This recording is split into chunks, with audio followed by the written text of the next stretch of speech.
वर्णे तालुका सातारा या ठिकाणी कणेर उजवा कालवा लिकेज झाला आहे।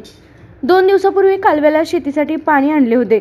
आज कालवा लिकेज झाल्यामुळे पुन्हा शेतीसाठी कधी पाणी मिळणार या चिंतेत पुन्हा शेतकरी पडलेला आहे। अगोदरच या पाण्याचे रोटेशन उशिरा सोडले असल्याने पिके वाळून गेलेली आहेत। आपल्या तालुक्यातील जिल्ह्यातील बातम्या सर्वप्रथम पाहण्यासाठी आजच सातारा न्यूजला YouTube चॅनलवर सबस्क्राइब करा, लाईक करा, शेअर करा आणि बेल आयकॉन प्रेस करायला विसरू नका।